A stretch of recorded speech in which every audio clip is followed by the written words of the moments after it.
exist to help people find, obey, and follow Jesus in their lives. And we want to help you to connect with God and to connect with other people. And gusto ko magpasalamat kay Lord. Give them up to you, O Lord. Nung ikaw ay kumilala at tumanggap kay Kristo bilang tagapagligtas ng iyong buhay, ibig sabihin, sumasa iyo ang biyaya at kapayapaan ng ating pong Panginoon. Nothing missing, nothing lacking, and nothing broken. Praise the Lord. Praise God.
Philenzen is a Filipino congregation, and we exist to help people find, obey, and follow Jesus in their lives. And we want to help you to connect with God and to connect with other people. And gusto ko magpasalamat kay Lord. Give them up to you, O Lord. Nung ikaw ay kumilala at tumanggap kay Kristo bilang tagapagligtas ng iyong buhay, ibig sabihin, sumasa iyo ang biyaya at kapayapaan ng ating pong Panginoon. Nothing missing, nothing lacking, and nothing broken. Praise the Lord. Praise God.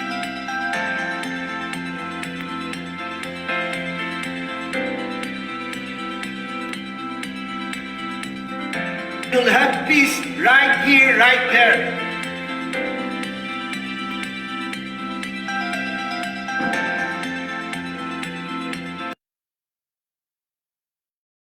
Good morning mga kapatid. Welcome to our Philenzen Fellowship Sunday Worship. It's actually on the 4th of February, 2024 in Auckland, New Zealand. So I would like to welcome everyone who's online and who's watching in Facebook Live, in New Zealand, Australia, or in Philippines. Welcome po sa Philenzen Fellowship Sunday Service. So sabi po sa salita ng Diyos, sa Proverbs 8 verse 11, it says, "Wisdom is far more valuable than rubies. And the Bible says Jesus also increased his wisdom.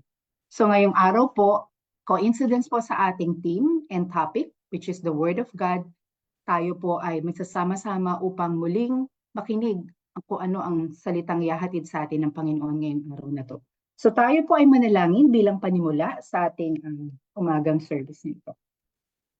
So Panginoon Diyos, maraming salamat po sa inyong presensya ngayong umaga. Panginoon Diyos, ang amin pong goal for this morning is to actually be in your presence, Panginoon, and to glorify, to lift up your name, Panginoon. And we want to praise and worship you dahil sa kabutihan mo sa aming mga buhay, Panginoon. Winawaksin namin ang lahat ng kahit na anong gawa ng kaaway sa platform na to ng online, Panginoon, dahil ikaw ang Diyos ng kaayusan, Panginoon. Sasamahan mo kami hanggang kami po ay makatapos. At pupurihin namin ang iyong pangalan lalo na po dahil po sa mga recollection, remembering all the good works and the things that you have given to us sa aming mga buhay despite of all our shortcomings. Panginoon, dahil sa mga shortcomings na to, patuloy din po namin hinihingi ang iyong kapatawaran, Panginoon, sa aming mga kasalanan sa isip, sa salita at sa gawa, Panginoon. Ito po ay hindi nararapat at ito po ay nagiging hadlang upang kami makaabot sa iyo ngayong umaga sa aming mga panalangin, sa aming papuri at sa pakikinig din po ng iyong salita. O Diyos, mabuhay ka at ikaw ang aming itataas dahil ikaw lamang ang Diyos na aming sinusurrender ang aming buhay. So ngayong umaga, Panginoon, ipo-focus namin ang aming mga sarili sa iyo at sa iyo lamang, Panginoon. Sabi mo sa iyong salita sa Exodus 3:11 verse 14, Panginoon, ako ang Diyos na ganoon pa rin at ang isasagot namin sa sino mang magtanong ay ikaw ang Diyos na ganoon pa rin na nagpadala kay Jesus. Panginoon, maraming salamat po at akin na pong ibibigay ang ating oras sa ating praise and worship ngayong umaga.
Good morning po sa ating lahat. Pasensya na po na may technical difficulties lang. Nakikita niyo po ang aking screen. Yes, Jonna, praise and worship ang naka-flash sa screen and we can hear you.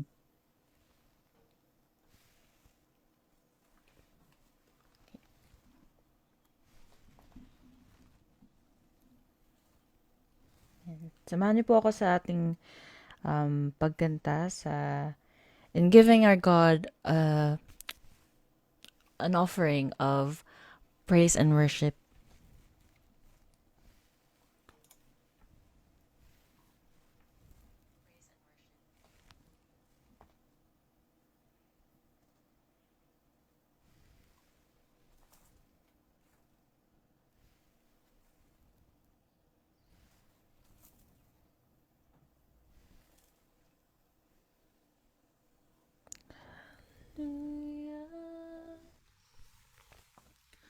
in the presence of my enemy. I'll raise a hallelujah louder than the unbelief. I'll raise a hallelujah. My weapon is a melody. I'll raise a hallelujah. Heaven comes to fight for me. I'm gonna sing in the middle of the storm. Louder and louder, you're gonna hear my praises roar. Up from the ashes, hope will arise. Death is defeated, the King is alive.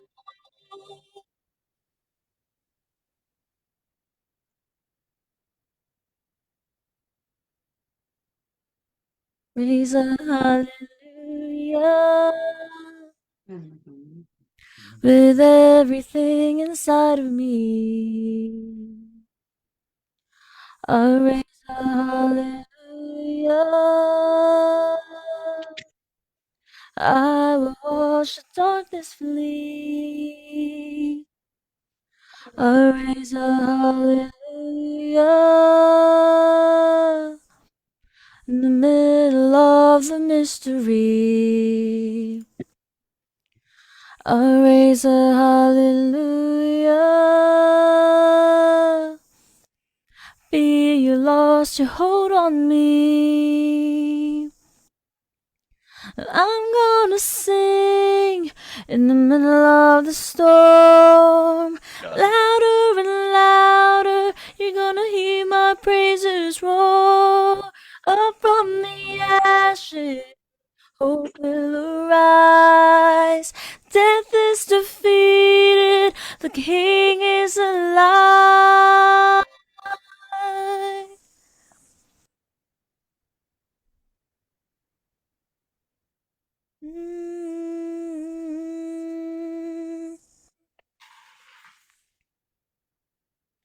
Sing a little louder. Ikaw na ka? Sing a little louder. Sige Brad. Kita ra magyapon tas. Kita ra magyapon tas sa site. Sing a little louder. Sing a little louder.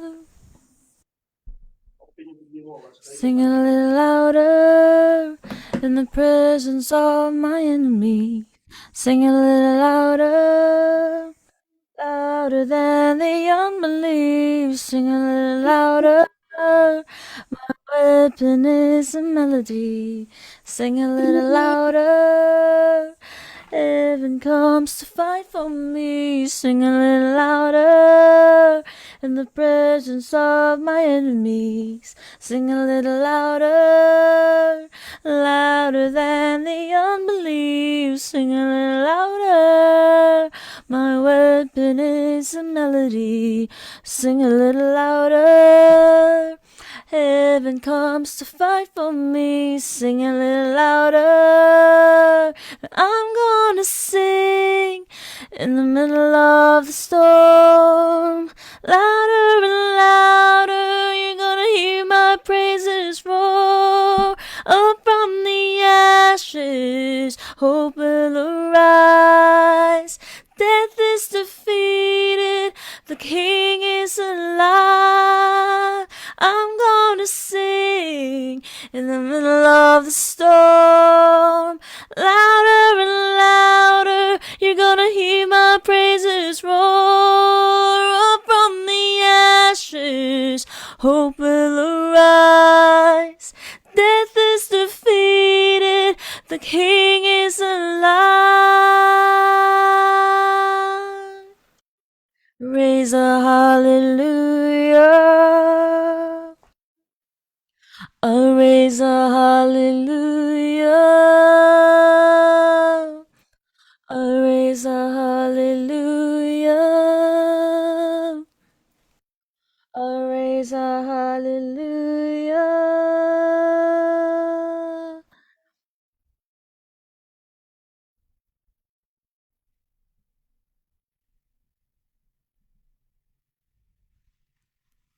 Yes, Lord God, we thank you, Jesus, that we are here all together, Lord God, despite mga technical difficulties man po kaming na-experience, Lord God, but we are here.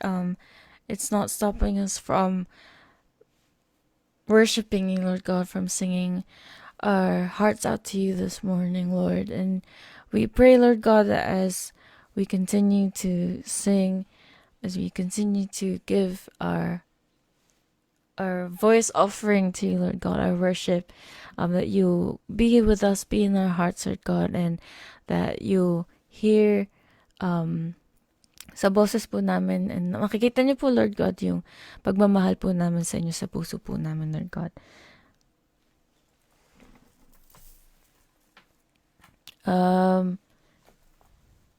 Let's sing our next song. It's called I Speak Jesus, and our theme for this month is about the Word.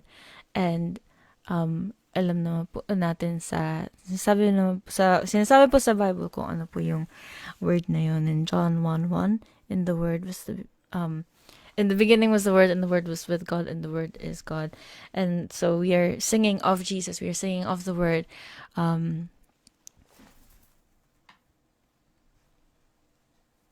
And it's open.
I just want to speak the name of Jesus over every heart and every mind. 'Cause I know there is peace within your presence. I speak Jesus.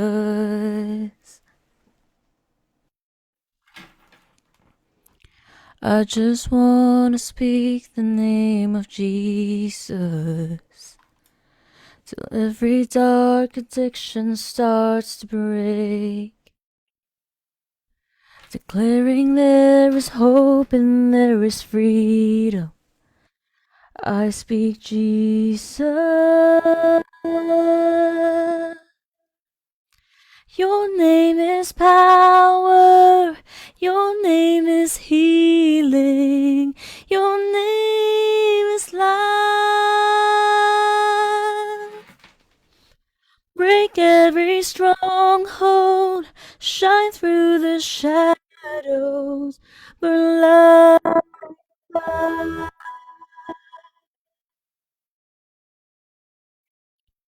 I just want to speak the name of Jesus over every heart, fear, and anxiety. To every soul held captive by depression, I speak Jesus. Your name is power. Your name is healing. Your name is life. Break every stronghold. Shine through the shadows. Burn like a fire. Your name is power. Your name is power. Your name is healing. Your name is life. Break every stronghold. Shine through the shadows. Burn like a fire.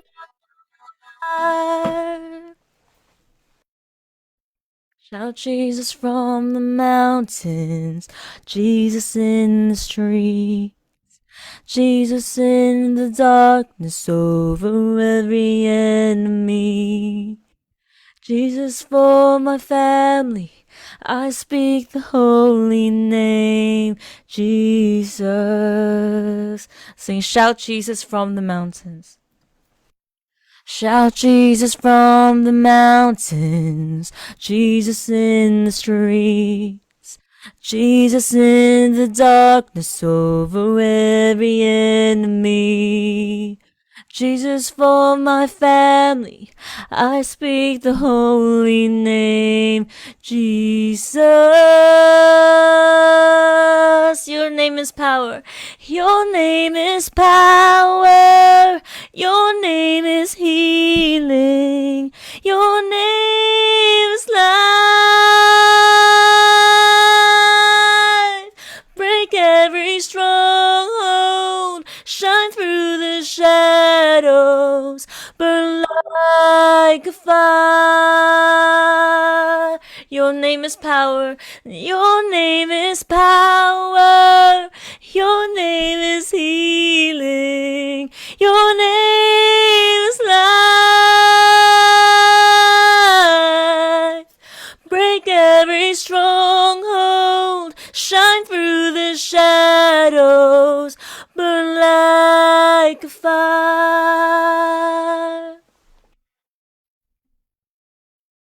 I just want to speak the name of Jesus over every heart and every mind.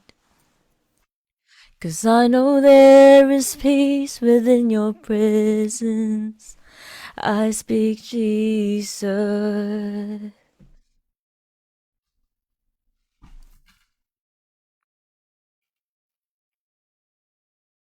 Sing, shout Jesus from the mountains, Jesus in the streets. Mm.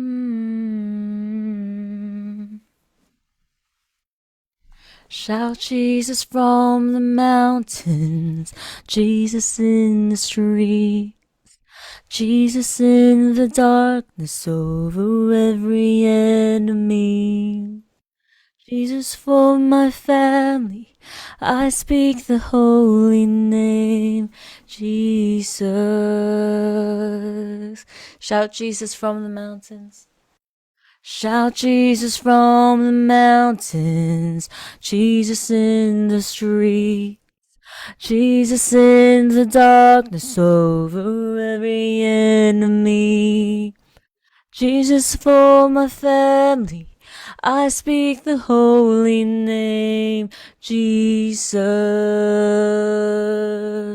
Shout Jesus from the mountains. Shout Jesus from the mountains, Jesus in the street, Jesus in the darkness over every enemy. Jesus for my family, I speak the holy name, Jesus. Yes, Lord God, we speak your holy name. We speak your holy name, Jesus. Thank you, God, for this time of worship, for this time of music and song. In Jesus' name we pray. Amen. Amen. Tayo po'y dadako na sa ating pastoral prayer. Napapangunahan po tayo ni Sister Vicky. Okay, magandang umaga po sa ating lahat. Tayo po ay dadako na sa ating panalangin. Muli o Diyos, kami po ay nagpapasalamat sa umagang ito, sa pribilehiyo, pagkakataon na iyong ipinagkaloob sa amin para kami makapaglingkod sa iyo sa pamagitan ng gawain na ito, O God. Salamat po sa patuloy mong paggabay sa amin. Salamat, Panginoon, sa lahat ng mga kabutihan na iyong ipinagkakaloob sa amin. At muli, humihingi nga po kami ng kapatawaran sa aming mga nagagawang pagkakasala. Naisip, nasabi, gawi, pag-uugali namin, Panginoon, na hindi naging kalugod-lugod sa iyo, O God. Nahugasan po namin ito ng iyong banal na dugo. At hayaan mo nga po, Panginoon, na makapasok ng malaya, makagalaw, Panginoon, ang iyong banal na espiritu sa aming mga buhay. Ikaw po, O Diyos, ang siyang maparangalan namin, hindi lang sa araw na ito, kundi sa araw-araw ng aming buhay. Tulungan mo po kami, Panginoon, na i-deny namin ang aming sarili. Hindi yung gusto namin ang masunod, O God, kundi ang kagustuhan mo ang mapangyari sa aming mga buhay, O God. At hayaan mo nga po na ang iyong salita, O Diyos, ay tunay ngang mamunga, mag-ugat, at kumbaga yumabong sa aming mga buhay, O God. Sa umaga pong ito, kami po'y nagpapasalamat sa pastor na gagamitin mo sa umagang ito, O God, kay Pastor Alex, na tunay nga po, gamitin mo siya.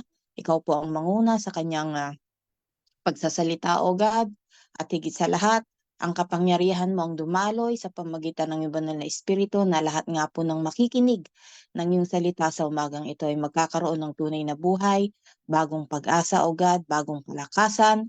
Kung meron man pong nanghihina spiritually, O God, nanghihina, nawawalan ng gana, nagiging manhid, nagiging matigas, hinahayaan naming makagalaw ang banal na espiritu upang hipuin ang aming mga puso at ang aming mga kaluluwa, ang aming mga espiritu, O God, na kung natutulog, Panginoon, ito'y muling gisingin, buhayin, O God, at gawing masigla, Panginoon, magmula sa araw na ito. Tulungan mo nga po kami na ang aming buhay ay tunay ngang maging kalugod-lugod sa iyo. Salamat po sa pastor na iyong gagamitin, si Pastor Alex po, pagpalain mo po siya, kasama ang kanyang pamilya, O God, at tunay nga, loobin mo rin po na makamit niya ang ninanais ng kanyang puso, lalo't kung ito'y naayon sa iyong kalooban, O God. Ganun din po, salamat din po kay Pastor Jojo, bagamat wala po siya, pag-iingat po ang sumakay niya, kasama ang kanyang buong pamilya, O God.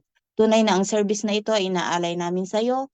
Alam namin, Panginoon, na ikaw po ang gagalaw at kikilos, at higit sa lahat, Panginoon, maparangalan ka nga po sa service na ito ng bawat isa sa amin, O God. Salamat po, O Diyos, at maging matibay ang aming pananampalataya sa iyo at yun na nga, mas lumalim pa at mag-ugat, O God. Salamat po.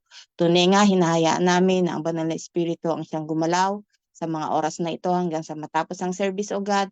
At kami po, O Diyos, ay magtatapos ng may katagumpayan. Muli, salamat po, inaangkin namin ang mga biyaya at pagpapala, O God, na aming makakamtan sa pamamagitan ng iyong salita sa makapangyarihang pangalan ng aming Panginoong Hesus. Amen. Amen. Praise God. So sa ating pong pagpapatuloy, dadako na tayo sa ating mga announcements.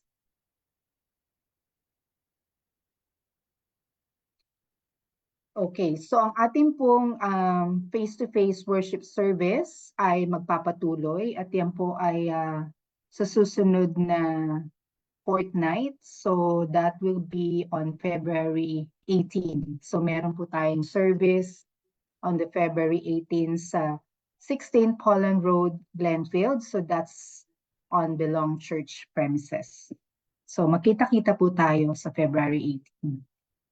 At sa next Sunday po ay tayo po ay magkakaroon ng online service pa rin at narito ang ating speaker, si Pastor Alex Hernandez. Ang presider po ay si Brother Jared Larita. Pastor prayer ay si Sister Heidi Cos. And ang Bible reader is Brother Angelo Chong. Offering is Brother Dennis Prestosa. And praise and worship ay pangungunahan ni Sister Lolit Encela. Magpaumanhin po, babaguhin ko po ang date ng ating Sunday service for the face-to-face. It will be on this coming Sunday na po, 11 of February 2024. So that's next week. Tayo po ay nagpapatuloy sa ating Philanthropic prayer meeting. So maraming salamat sa dumalo last Friday. So nagkaroon po kami ng prayer of praise night. So naging matagumpay naman po sa gabay ng Panginoon ang aming prayer meeting. So tayo po ay magpapatuloy sa prayer meeting natin on the 16th of February, and that's Friday, via Zoom pa rin at 8 p.m. So abangan niyo po ang ating Move the Prayer. So that means po ay magkakaroon tayo ng physical prayer meeting that will be after our small group meetings po. So we're currently arranging po ang venue and time for that prayer meeting. Okay, so meron po tayong small group pagpapatuloy. We had our first small group equipping meeting last night sa Belong Church. And tayo po ay magkakaroon ng susunod na meeting natin for our training. That will be on the 17th of February, Saturday, 6 p.m. at Belong Church. Tayo po ay magkakaroon ng pagpipray sa ating mga birthdays and anniversaries. So sino po ba ang ating mga celebrants for this month? So babanggitin ko po ang akin pong naalala.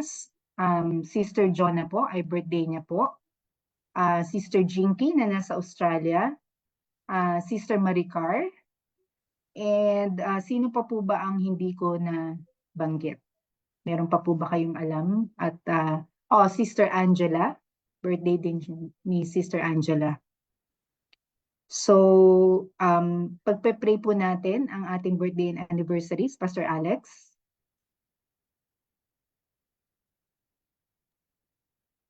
Hello, good morning.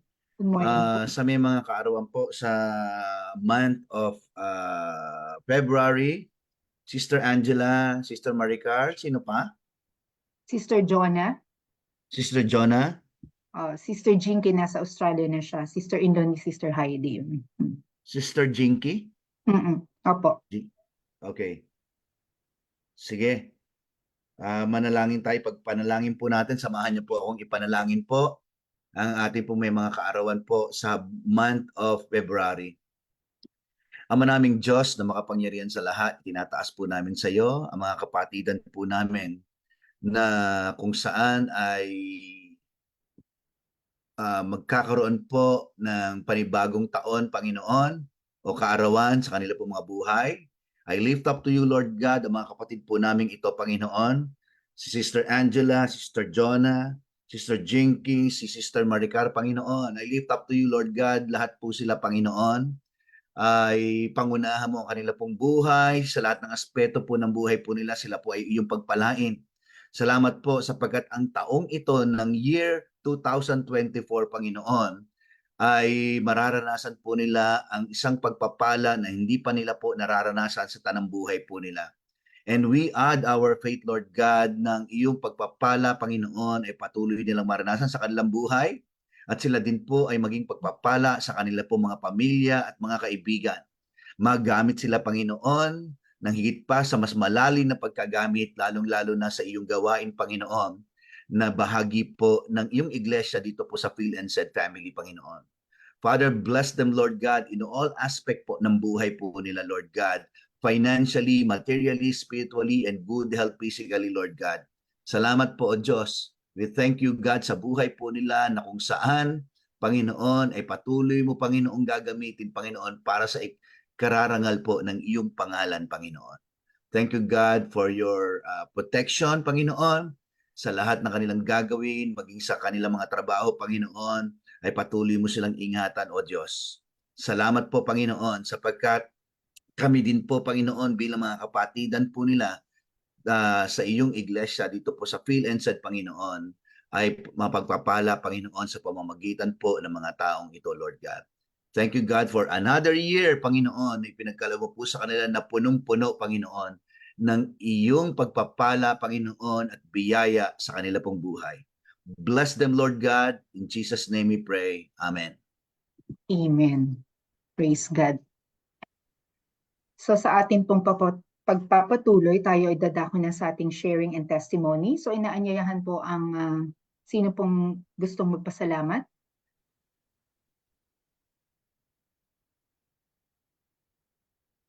Meron po bang gustong magpasalamat?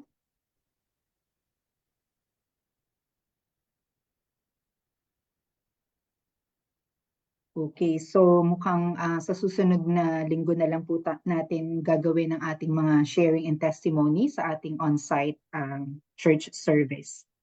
So tayo po ay dadako na sa ating prayer of offering and tithes. So tawagan na po natin ang ating kapatid na Sister Lolit. Yes, good morning po. Good morning po sa lahat.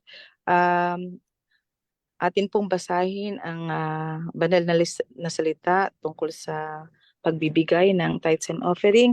Makikita po natin sa 2 Corinthians 9:7, each of you should give what you have decided in your heart to give, not reluctantly or under compulsion, for God loves a cheerful giver. Tayo po ay manalangin. Salamat nga, Panginoon, sa umagang ito, sa muli pagkakasama-sama namin. Bagamat kami ay magkakalayo ng mga lugar, ngunit kami ay may unity, Panginoon, to worship you, to serve you, O Lord. And this time, Panginoon, we are giving back to you yung unwavering love mo sa amin, yung blessing mo sa amin, sa lahat sa amin, O Lord, na patuloy mong bine-bless ang mga kamay namin, ang mga employer namin para makapagbigay kami ng nararapat sa inyo, Panginoon. Lord, alam namin na ang lahat ng mga ibinibigay mo sa amin ay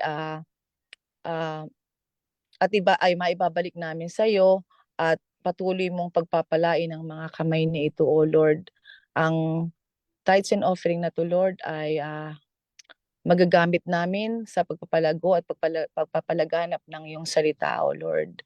And patuloy akong nananalangin sa bawat isa sa amin, na patuloy mo kaming gabayan, patuloy mo kaming i-bless, Lord, ang mga employers namin, patuloy mong i-bless ang puso namin, Panginoon, na kami ay makapagbigay ng nararapat para sa inyo, O Lord. Muli, pagpalain mo ang bawat isa sa amin, pagpalain mo ang Phil and Said Church, at sa mga tao pa na maaaring tumulong pa, Panginoon, sa pagpapalagaw ng salita mo. Ang lahat na ito ay binabalik namin sa iyong lahat ng papuri sa iyong pangalan mo lamang, Jesus. Amen. Amen. So tayo po ay dadako na sa pagbabasa ng ating word for this morning. Ang ating pong Bible verse ay manggagaling sa aklat ng 2 Timothy chapter 3 verses 16 to 17. Tinatawagan po ang ating kapatid na Sister Mika.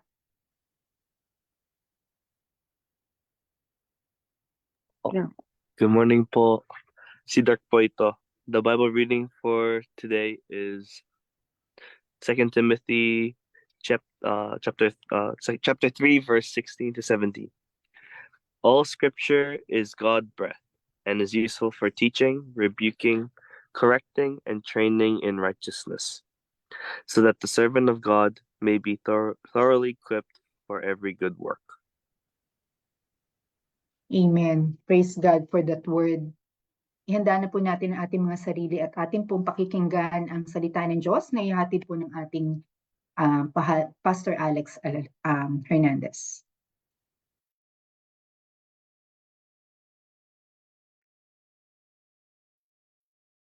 Magandang umaga po sa atin pong lahat. Ang pagpapala po ng Diyos ay sumaatin pong lahat. Pangunahan po tayo sa pananalangin po ngayong pong umaga po ito. Let us pray. Father God, once again, kami po ay nagpapasalamat sa iyong kabutihan, sa iyong biyaya at pagpapala sa buhay po namin. Ihanda mo po ang aming mga puso at isipan sa umaga pong ito. Nanawang iyong salita, Panginoon, ay pumasok at manatili at lakaran po namin ito sa aming po mga buhay. Itago mo po ako, Panginoon, sa likod ng iyong krus, ikaw ang makita, Panginoon. Dalangin ko na ang bawat mga salitang lalabas sa aking mga labi ay maging inspirasyon, Panginoon, sa buhay spiritual ng bawat isa. We thank you, God, and we bless you. In Jesus' name we pray. Amen, amen, and amen. Praise God. Praise God. Okay. So, according po doon po sa binasa po natin, ngayon pong umagang ito, ay naniniwala po ako na napakahalaga po na ang bawat isa po ay patuloy na maranasan po natin sa ating pong buhay ang salita po ng ating pong Panginoon. Sapagkat naniniwala po ako na ang ating pong Diyos ay patuloy na kumikilos patungkol sa kanya pong mga pangako. Katulad po ng ating pong binasa, sabi po sa Tagalog, sabi ang lahat ng kasulatan ay kinasihan ng Diyos at kapaki-pakinabang sa pagtuturo ng katotohanan, sa pagsaway sa kamalian, sa pagtutuwid sa likong gawain at sa pagsasanay para sa matuwid na pamumuhay, upang ang lingkod ng Diyos ay maging ganap at handa sa lahat ng mabubuting gawain. Praise God for the reading of His Word. Alam niyo po, sa totoo lang, napakahalaga po na ang salita po ng ating pong Diyos ay laging maging bahagi po ng ating pong buhay. And I hope this morning, mga kapatid, ay wag lang po natin basta mapakinggan ang salita po ng Diyos ngayon pong umagang ito, kundi namnamin po natin maigi. Sabi po ng salita ng Diyos, taste and see that the Lord is good. Na habang tayo po ay nakikinig po ng salita ng Diyos, na parang tayo po ay kumakain, na kung saan ay hindi lang po natin basta nilulunok po ang salita po ng Diyos ngayon po umagang ito, kundi ito po ay makuha po natin yung nutrition po, yung kalakasan po ng salita ng Diyos ay maranasan po natin ngayon pong umaga pong ito. Sapagkat naniniwala po ako na wala pong mas higit na makapagbibigay sa atin ng anumang bagay upang tayo po ay matuto, kundi ang salita po ng ating pong Panginoon. Yan po yan. May pagkakataon po kung minsan na kapag dumadating po sa atin ang mga matinding pagsubok ng ating pong buhay, nasasabi po natin na natututo po tayo sa mga pagsubok na ito. Alam nyo, sa isang banda, yes, totoo naman po ito, na tayo po ay dapat na may matutunan sa mga pagsubok na pinagdadaanan po natin sa buhay. Pero mas higit na dapat na sa kabila ng mga pagsubok natin po pinagdadaanan o pagdadaanan sa buhay, ay makita po natin na ang salita po ng Diyos ang higit po na nagbibigay po sa atin ng ikatututo po natin sa buhay. Yan po yon. So this morning, I just want to read to you ang Word of God in 1 Timothy chapter 1, verses 1 to 9. Tingnan po natin ang sinasabi po ng salita po ng ating pong Panginoon. Okay? Sabi po ng Word of God, Paul, an apostle of Jesus Christ, by the commandment of God, our Savior, and the Lord Jesus Christ, our hope, to Timothy, a true son in the faith, Grace, mercy, and peace from God our Father and Jesus Christ our Lord. As I urge you, when I went into Macedonia, remain in Ephesus, that you may charge some that they teach no other doctrine, nor give heed to fables and endless genealogies, which cause disputes rather than godly edification, which is in faith. Now, the purpose of the commandment is love from a pure heart, from a good conscience, and from sincere faith, from which some, having strayed, have turned aside to idle talk, desiring to be teachers of the law, understanding neither what they say nor the things which they affirm. But we know that the law is good if one uses it lawfully, knowing this, that the law is not made for a righteous person, but for the lawless and insubordinate, for the ungodly and for sinners, for the unholy and profane, for murderers of fathers and murderers of mothers, for manslayers. Praise God. Purihin po ang Panginoon sa pagbasa po ng kanya pong salita sa umaga pong ito. Alam niyo po, according po dito po sa ating pong binasa, at kapag pinag-aralan po nating maigi ang storya at ministry ni Timothy, kasi si Timothy po ang pinatutungkulan po sa story po na ito, makikita po natin, Timothy was a very young pastor. And at this point in time, he was already assigned and appointed by the Apostle Paul. Yan, isa po si Timothy po sa mga disciple po ni Paul. Kaya inassign po siya bilang tagapanguna po dito po sa church po sa Ephesus. Okay? At bilang pastor doon po sa Ephesus, meron po mga tagubilin po si Apostle Paul sa kanya na dapat niya pong gawin. Apostle Paul addressing some issues in the church. Okay? Pakinggan niyo po ito ha. Ano yung mga issue po sa church? Dahil sa loob po ng simbahan, meron pong ilang mga leaders po doon na akala po nila sila po ay expert na sa law o sa kautusan. They were saying na to become teachers of the law, di ba? Subalit ang totoo, hindi nila gaanong nauunawaan ng malalim ang kautusan. Para kay Paul, mahalaga na ito po ay mai-address. Kaya ang unang tagubilin ni Pablo kay Timothy na walang ibang doctrine na dapat na maituro sa church except those teachings that are according to the gospel of the grace of God. Ulitin ko po ha, idinidiin po ni Pablo kay Timothy na wala daw pong ibang doktrina na dapat maituro sa simbahan kundi patungkol po sa gospel of the grace of God, patungkol daw po sa biyaya ng ating pong Panginoon. Kasi yung biyaya po ng Panginoon, lahat po ito ay nakasentro po sa ginawa po ng ating pong Panginoong Hesus. Sapagkat sa loob po ng simbahan po, doon po sa Ephesus, there were some leaders na nagmamarunong po pagdating po sa pag-aaral ng kautusan. Or hindi po nila gaanong naiintindihan ang purpose why the law was given by God. So yun ang ina-address po ni Pablo po dito kay Paul. So when Paul mentioned the word law, first of all, he was referring to the law of Moses. Yung pong law na ibinigay po kay Moses ng atin pong Diyos, yung po yung pinapatungkulan po ni Pablo para kay Timothy at sabihin po sa Church of Ephesus. Kasi napakadaang law po na para sa atin pong lahat, yung law of Moses po na ibinigay kay Moses, hindi po ito 10 utos lang. Napakadaming law po na ibinigay po kay Moses during that time ng atin pong Diyos. At ilan lang po itong 10 utos, kundi napakadami po niyan. At ayon po sa Bible, the law of Moses was contained in the scripture. Kaya madalas sa mga sulat po ni Paul, sa tuwing binabanggit po niya, ang salita pong scripture, ito po ay tumutukoy po sa written word. Yan. Okay? The word script means written, to write. Okay? Ito po ay tumutukoy po sa written word, yung nababasa po nila nung una pong panahon. Okay? In Greek word, ang ibig sabihin po niyan ay logos.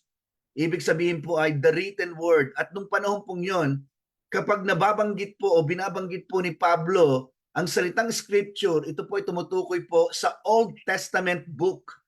Okay? Kasi po sa dahilang wala pa po noon ang mga New Testament book, hindi pa ito nako-compile. Okay?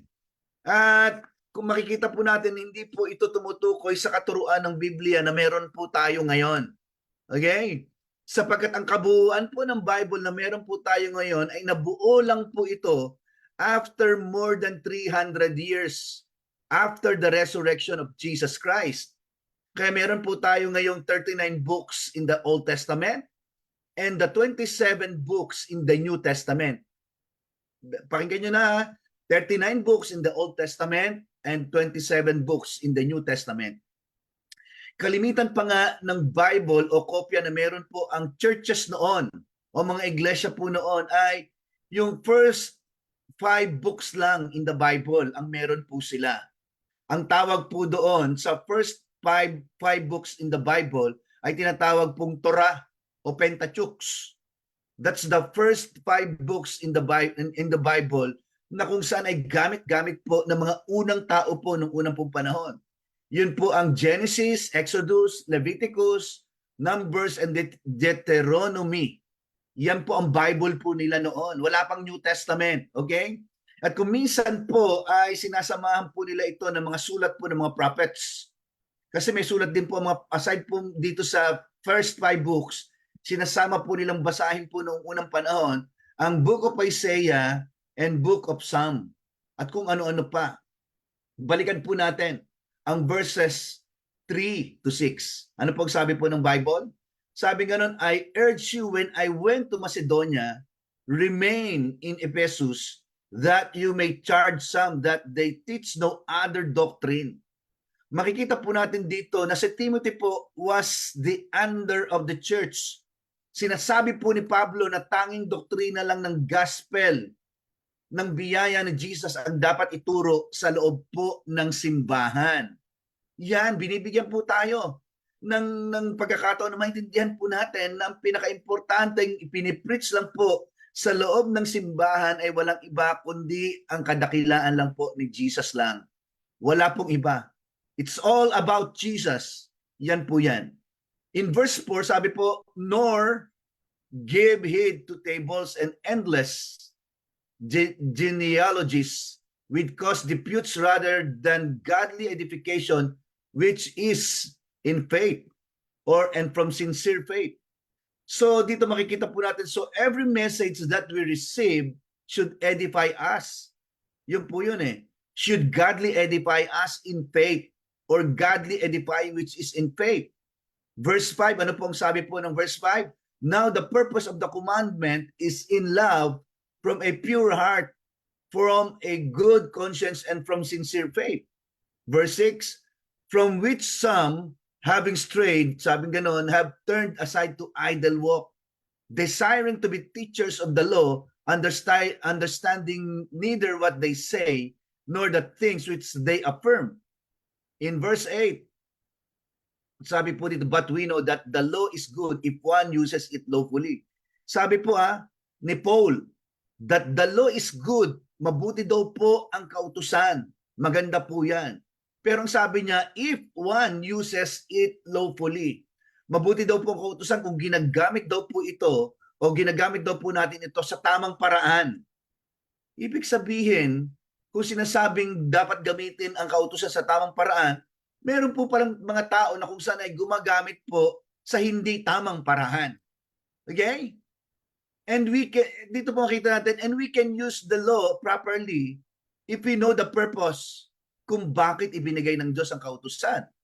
Sabi ni Paul in verse 9, knowing this, that the law is not made for a righteous person, but for the lawless and insubordinate, for the ungodly and for sinners, for the unholy and profane, for murderers of fathers and murderers of mothers, for manslayers. Pakinggan niyo po ito. Ang sabi ng Bible, the law was made for the whom? First of all, the law is not made for the righteous man. Hindi po ako nagsabi po nito, kundi ang nagsabi po nito ay ang salita po ng Diyos. Pero ang sabi po diyan, but for the lawless and disobedient, for the ungodly and for sinners. Ang tanong, as believers, bilang tayo na mga naniniwala na nanampalataya sa ating po Panginoon, are we still sinner? Dapat po nating malaman na hindi na po tayo mga makasalanan. Dapat po nating maintindihan po niyan. Bagamat tayo nagkakasala pa din, pero ang sabi ng Bible, tayo ay itinuring na hindi mga makasalanan. Kasi tayo po ay nakipag-isa na sa atin pong Panginoong Yesus. Okay? Because the moment you receive Christ into your life, naging born again ka, naging mananampalataya ka. We become a new creation in Christ. You were now made the righteousness of God in Christ Jesus. Yun po yan. So kaya masasabi po natin at pwede natin sabihin sa ating po mga sarili, I am the righteousness of God in Christ Jesus. Kasi yan po ang sabi ng salita ng Diyos. You are the very righteousness of God in Christ Jesus. In other words, the law was made for the sinners, not for the righteous. Ibig sabihin, if you are no longer a sinner, you are now the righteousness of God in Christ Jesus. Ibig sabihin, the law is no longer for you. Di ba?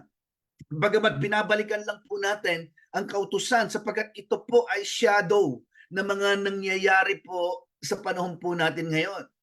Bilang mga mananampalataya, dapat po natin itong maunawaan. Kaya sabi ni Pablo, the law is good but we need to use the law properly. Dahil ang kautusan ay bahagi ng kautusan or ng scripture. Kaya pwede nating sabihin, the scripture is good, but we need to use the scripture properly. We need to rightly handle the word of truth.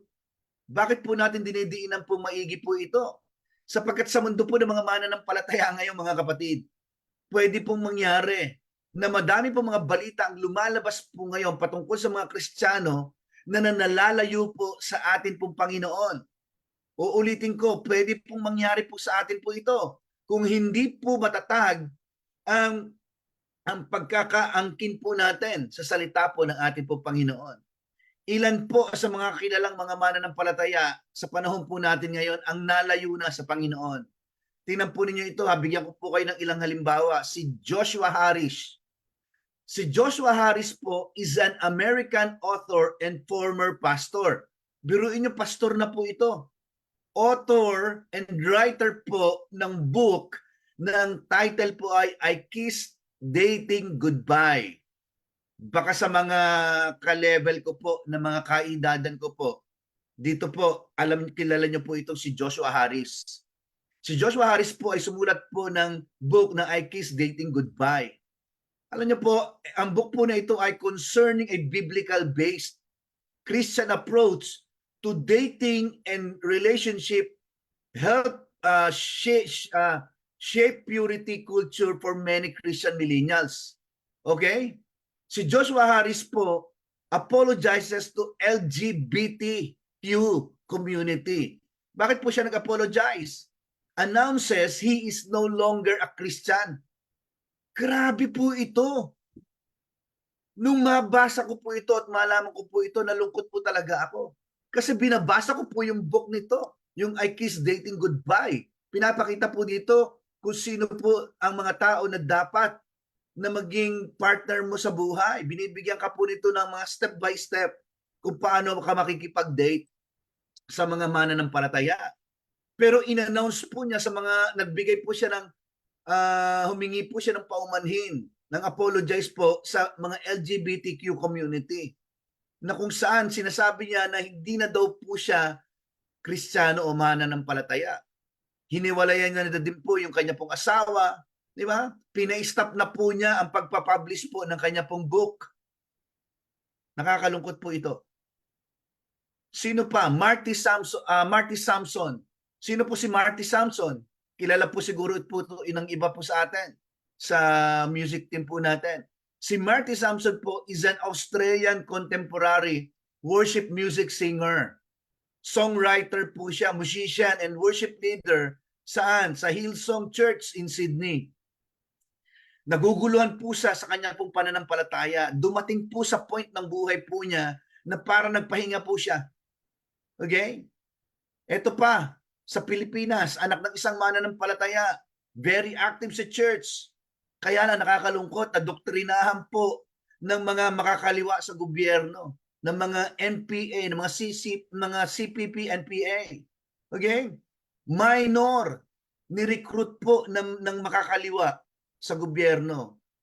Tingnan po ninyo to ha, sa CCPP, NPA po, kapag ikaw ay nadoktrinahan po niya, pinapakilala po nila na kapag hindi po nila kaisa, ibig sabihin kalaban po ang tingin po nila. Ibig sabihin, kapag ang iyong pamilya ay hindi kaisa sa kanilang adhikain, kalaban mo din yan. Bakit nangyayari po ito sa mundo po natin ng mga mananampalataya? Naniniwala po ako na malaki po ang kinalaman nito kung paano natin inuunawang maigi ang salita po ng Diyos sa buhay natin. Because the Word of God or the Scripture is good, but we need to use the Scripture properly. Hello, people of God. Pakinggan niyo po itong sinasabi po sa atin ng Panginoon ngayon pong umaga pong ito. Feel and said people, mga kapatid ko sa Panginoon, we need to rightly handle the word of truth. Let's read 2 Timothy chapter 2, verse 15. Sabi po dito, be diligent to present yourself approved to God, a worker who does not need to be ashamed, rightly dividing the word of truth. Okay? So in ESV translation, sabi doon, rightly handling the word of truth. Regarding this scripture, mga kapatid, there is a way, there is a right way of handling the scripture. Tandaan po natin, meron tama. May mga bagay na dapat po natin maintindihan patungkol po sa salita po ng Diyos, mga kapatid. The Bible is good and powerful. The scripture is good, the law is good, but it is powerful. Mga kapatid, isang halimbawa, ang apoy. The fire is good and it is powerful. Ang apoy ay mabuti at ito ay makapangyarihan. Electricity is good and it is powerful.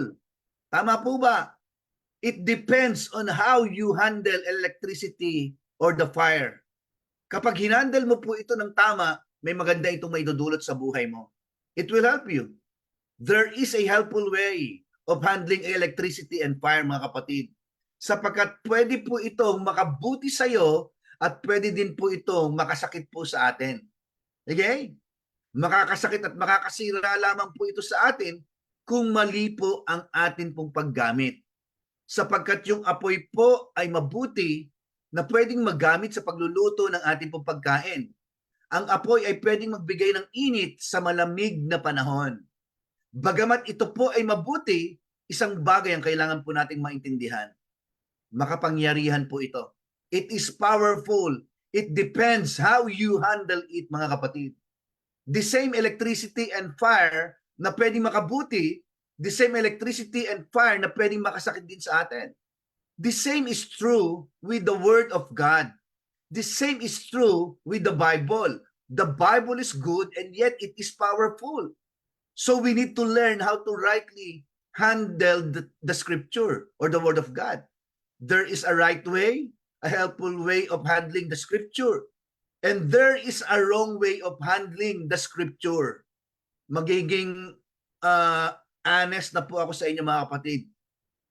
In fact, may ibang mga tao na gumagamit po ng Word of God at dahil ito ay makapangyarihan, nagagamit po nila ito to control and manipulate people, mga kapatid. Some people, some group, some religious group, kinokontrol po nila at minamanipulate po nila ang ibang tao by using Bible.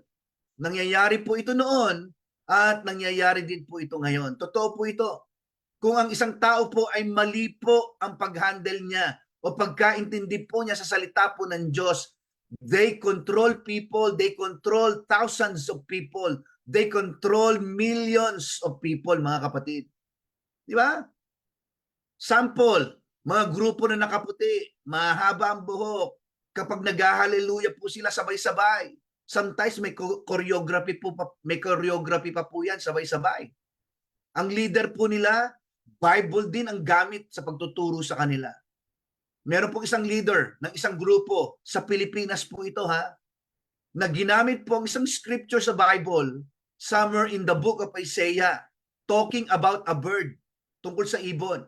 Coming daw po from the far east Ang ginawa po ng leader po na ito, ginamit po niya ang verse po na ito at in-apply po niya sa kanya pong sarili na siya daw po yung taong tinutukoy po doon.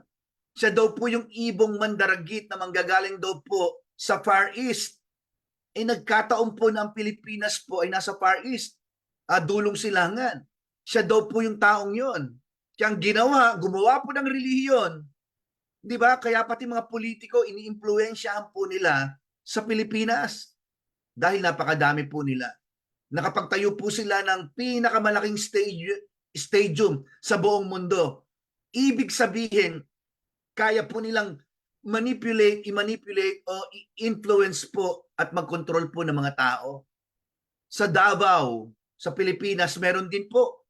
Paglabas mo ng airport, nandun daw ang New Jerusalem. And they're using the same book to influence and manipulate people, mga kapatid. Ang nakakapagtaka po dito, siya daw po ang nagmamay-ari ng buong mundo at buong universe. Bilang mga mananampalataya, kapatid, para hindi po tayo madaya, we need to rightly handle the word of truth. The Bible is good, but the Bible is so powerful. The people can use it wrongly for their own benefits, mga kapatid. Dalangin ko po sa atin, sa lahat po sa umaga pong ito, na matutunan po natin magsaliksik po ng salita ng Diyos. Huwag lang po tayong every Sunday. Importante po dito, mga kapatid, na sa loob po ng isang linggo, meron din po tayong pag-aaral, pakikipag-usap sa Diyos sa pamamagitan po ng kanya pong salita. Hindi lang po araw ng linggo na nakikinig po tayo. Hindi mahalaga kung nasa iPad o nasa cellphone mo nakalagay ang Bible mo. Ang importante, may Bible ka na nababasa mo. Why? Because that is your truth, mga kapatid. Sapagkat yan ang katotohanan na ipapamuhay mo. That is the truth na magbabago po ng buhay mo. And once you are transformed by the word of truth, by the word of God, I believe with all my heart, slowly, mababago ang iyong kilos, mababago ang iyong pananaw, ang iyong kaisipan. Your words will change. Mawawala ang iyong takot. And last verse, mga kapatid, ang sabi ng word of God, ang sabi po doon, sikapin mong maging kalugod-lugod sa paningin ng Diyos. Isang manggagawang walang dapat ikahiya at tama ang paggamit sa salita po ng Diyos. Okay? Uulitin ko po, the Bible is good and powerful. Sabi ng John chapter 17 verse 17, sanctify them by your truth, your word is truth.